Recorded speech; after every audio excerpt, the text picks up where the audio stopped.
In Venezuela, representatives of political parties and former presidential candidates continue in the second day of process of appearing before the electoral chamber of the Supreme Court of Justice to present the evidence of the electoral process of July 28th.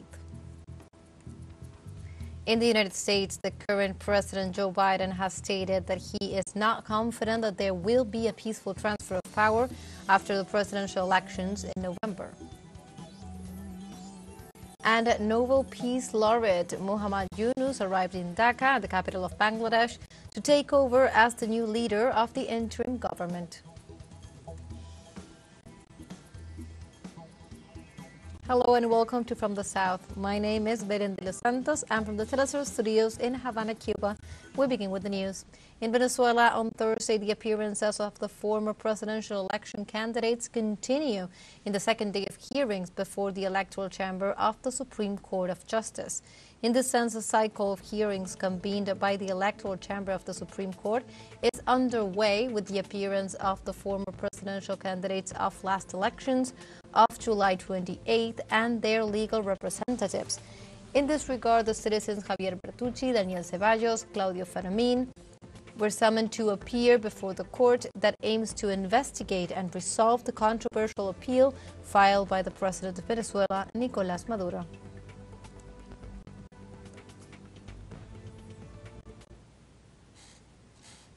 And on Wednesday, José Brito, representative of the opposition Parti Primero Justicia, in his appearance before the Supreme Court of Venezuela, emphasized that the former candidate Edmundo González Urrutia had acted in a non-responsible position in the search for a peaceful solution of the issues arising during the presidential election. Let's hear. Here there is a very great contumacy, a very great rebelliousness that could lead to a repeated mandate of conduct against Mr. Edmundo González Urrutia, who is also deeply irresponsible with the country, a person who issues a communique but goes out to hide. This is irresponsible before a country that is demanding at this moment to be able to resolve this issue and to be able to present elements, and that today the Venezuelan people are being denied the possibility of being able to resolve this issue through peace, through the path of reaction, through the path of sosiego, and we have to denounce it as such. And in this context, the opposition sector that claimed fraud in the last presidential elections in Venezuela still does not present the evidence of its accusation despite having the institutional and judicial means to do so. Let's see the details with our correspondent Leonel Retamal. As in any process, the accusation of fraud or irregularities must be proven. The only proof presented by the opposition sector is a website where they uploaded a percentage of the total tally sheets.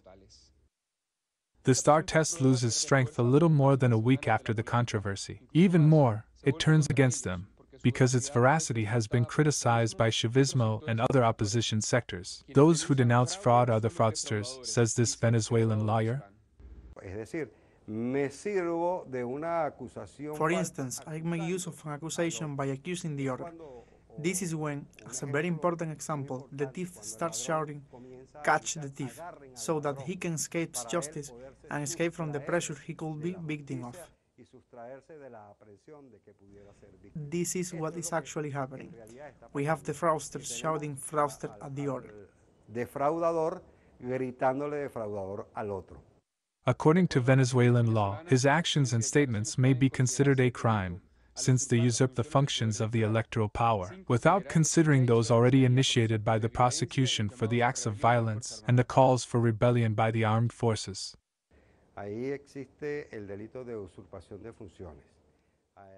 This is the crime of usurpation of functions.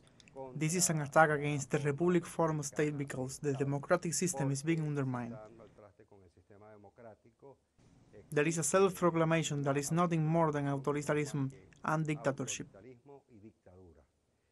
But there is also a series of crimes that have been planned behind them, which are crimes of violence. People have been murdered, people have been assaulted, public roads have been obstructed, public and private properties have been damaged.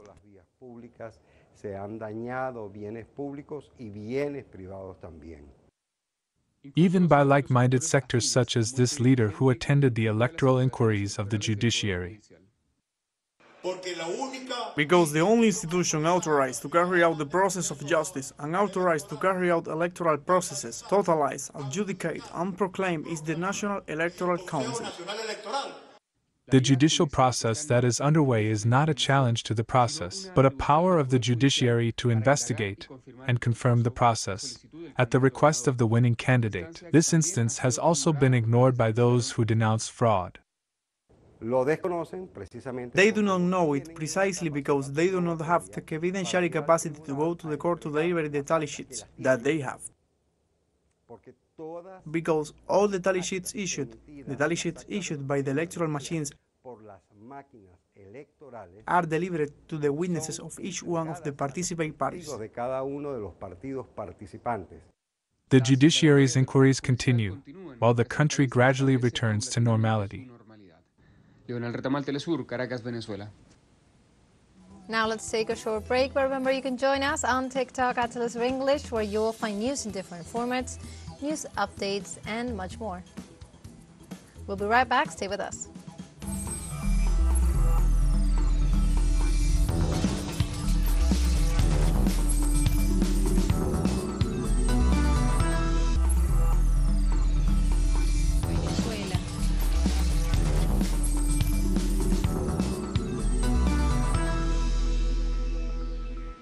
We go once again live to Caracas, Venezuela, as the top court of the country has summoned and is receiving the presentations and the hearings that have called upon all former presidential candidates and also representatives of the political parties that are presenting themselves before the top court, specifically before the electoral chamber of the top court. This is a hearing that is taking place at the headquarters of the Supreme Court in Caracas, Venezuela, and we can see as yet another one of the presidential political parties that have presented themselves in the July 28th election are appearing before the top court, and they are awaiting at this moment as the authorities are about to enter the session. We have been closely following all this process since the beginning of the hearings that began on Wednesday and that will continue. We are talking about this first round of hearings to recover all necessary information, evidence that political parties may need to present before the Supreme Court of Venezuela upon their request. The first request was summoning all former presidential candidates and also representatives of political parties and legal representatives.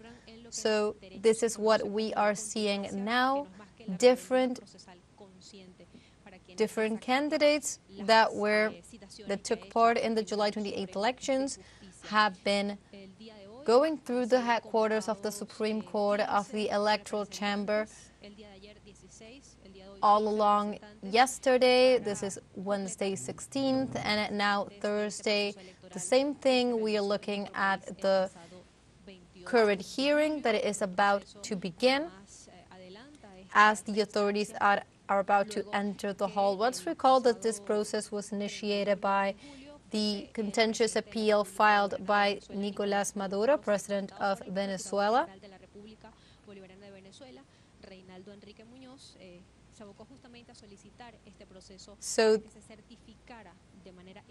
So this is what we are looking at right now.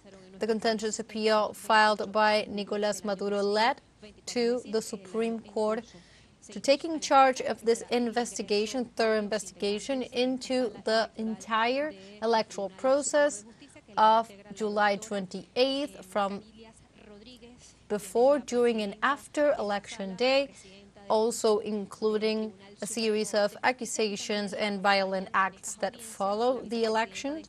And one of the first instances of this thorough investigation has been to summon all political participants to appear before the Supreme Court, and that is what we are seeing today and also what we saw yesterday.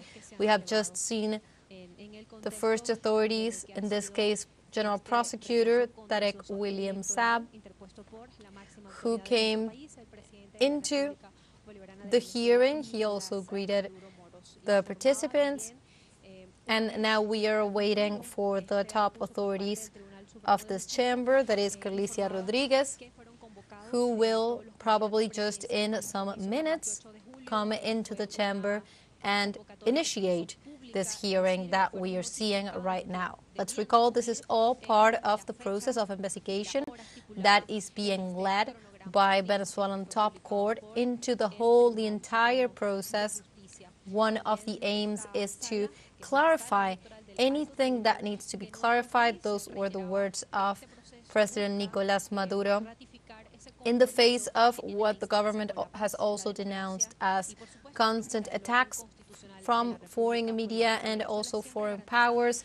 Several denunciations that were made by some sectors of the opposition, precisely the extreme right-wing sectors of the opposition, that have presented no evidence. So this process aims to clarify all of that and also call the political parties to present their evidence. Now we're looking at the authorities that are taking a seat and initiating. It's been declared and opened the hearing. Please, clerk, said the purpose of this hearing. The purpose of this hearing is in correspondence with the Article 85 of the organic law of the Supreme of Justice, and so it is applicable to the organic law and to the purpose of receiving the candidates must respond to the questions of the Supreme Court, and she's saying the number, the expedient number, and it is being recorded that the lawyer Orlando Duque is present, who is acting, who is representation of the Soluciones por Venezuela movement, and it is being present Dr. Tarek William Saab, functioning as the Attorney General of the Republic. We're looking at the hearing that is beginning at this moment. Once again, we are closely following all the process that is being carried out at the top court of Venezuela regarding the elections of July 28th. We'll come back to this as the day continues. In other news, in the United States, the current president, Joe Biden, has stated that he is not confident that there will be a peaceful transfer of power after the presidential elections in November in the United States.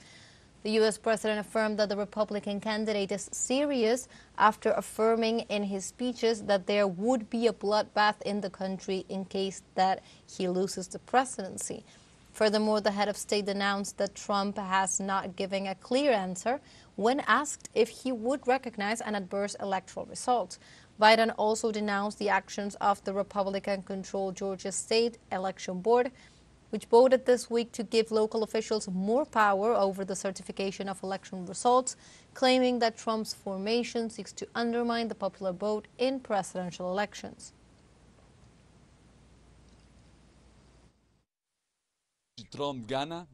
If Trump wins? No, I have no confidence at all. I mean, if Trump loses, I have no confidence at all. He says what he means. We don't take him seriously. He means it. The whole if we lose, there's going to be a bloodbath. It's going to have to be a stolen election. Look at what they're trying to do now in the local precincts where people are counting the votes, or electing, or putting people in their place in the states that they're going to count the votes, right? You can't love your country only when you win. And in this context, Democratic presidential nominee Kamala Harris and her running mate, Governor Tim Walz, framed the election as a fight for freedom, bashing their rivals Donald Trump and J.D. Vance as they took the stage in Detroit, Michigan.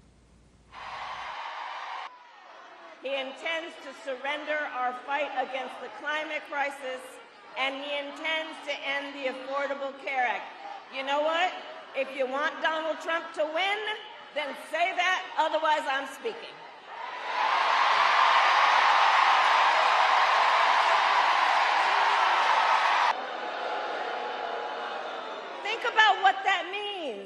when he said that he will even, quote, terminate the Constitution of the United States.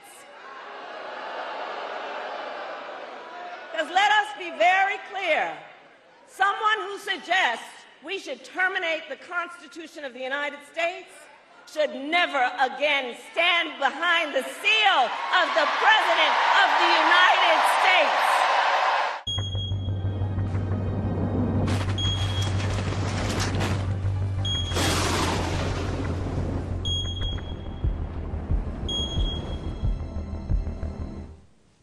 And now we move on to other topics. The United Nations Office for the Coordination of Humanitarian Affairs reported that the downpours claimed the lives of at least 14 people in western Yemen. Floods in the Hodeidah region left over 500 displaced in the area and 10,000 affected as heavy rainfalls washed away houses, cars and crops. The entity underscored the death toll amounted to 30 in the Hodeidah region, while there were 15 deaths in Magbana in the southwestern Taiz province. Several areas of Yemen have been hit by downpours and floods since late July, influencing on the daily lives of many people in the war-torn country. We have a second short break coming up, but before we invite you to join our YouTube channel at teleSUR English, there you'll be able to rewatch our interviews, top stories, special broadcastings, and more. Hit the subscribe button and activate the notification bell to stay up to date on the world's most recent events. Final short break, don't go away.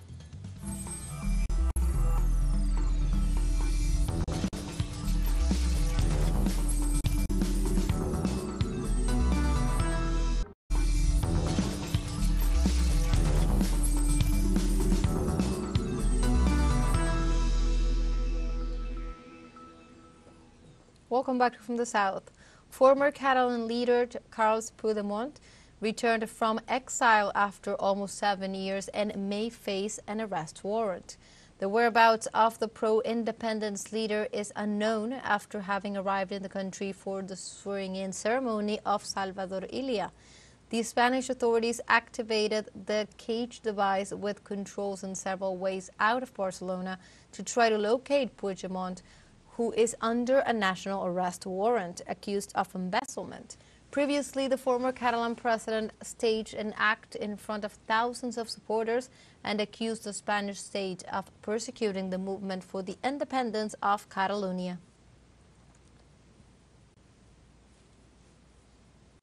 And meanwhile, on Thursday, the Parliament of Catalonia held the swearing-in ceremony of the leader of the Socialist Party of Catalonia, Salvador Illa. The lawmaker began his speech by stating that he asked for the confidence to be the 133rd president of the Generalitat. Illa promised both to work for all political rights and apply the amnesty law for the Catalan pro-independence leaders.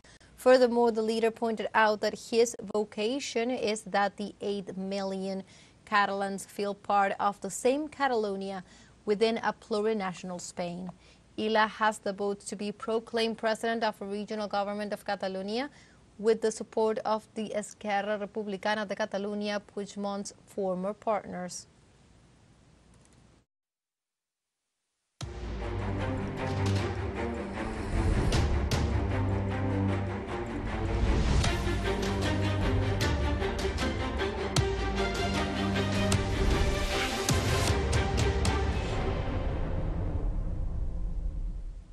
And we go now to Palestine, where despite international condemnation, the Israeli occupation army continues its genocidal war in the Gaza Strip. In this sense, authorities in Gaza reported that at least 27 people were killed in the last hours in the center and south of the enclave, among them a mother and her 4 children, who were incinerated after an attack against their tent in Khan Yunis. Precisely according to the Gaza Health Ministry, 39,699 Palestinians have been killed by Israel since last October, 70% of them women and children. We go now to other topics. In the United Kingdom, thousands of people demonstrated against racism led by activists of the association, stand up to racism. Among the participants were members of the Muslim community, migrants, and refugees. The demonstrations took place in a calm manner in the different cities such as Bristol or Liverpool. However, in some cities, there were sporadic tensions between anti-racists and anti-migrant groups. The government of Keir Starmer had ordered a heavy police deployment with 6,000 troops in case of possible disturbances. No, this protest, this counter demonstration, it was peaceful. We're here to say that we're kicking fascists off the streets. We're standing up for our communities. It's not to incite violence or hatred. It's to come together. And I think people need to understand, if you're coming to protest against anti-fascism, against anti-racism, you need to understand it's not about violence. That's what the fascists want. They use violence because that's the only thing they have. And this in the context of the past week in which the United Kingdom has been experiencing violent protests, which the government claims are extreme right-wing protests after 3 girls were murdered in Southport in the northwest of England. The violent protests were fueled by false information about the identity of the suspect, who was presented as a Muslim asylum seeker, but the alleged guilty one is a 17-year-old boy born in Wales. More than 400 people have been arrested and 120 charged for the riots, and some have already been sentenced.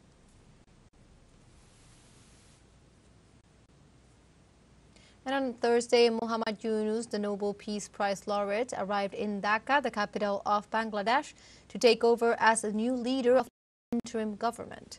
The move follows the resignation of former Prime Minister Sheikh Hasina after a student-led uprising ended Hasina's 15-year rule. In this sense, Yunus is expected to take over while his government's main objective will be to restore peace in the country after the chaos unleashed by the student protests and violence of the clashes against the authority that left to 400 dead. It is worth mentioning that Muhammad Yunus won the Nobel Peace Prize for founding and designing the Grameen Bank to fight poverty in Bangladesh in 2006.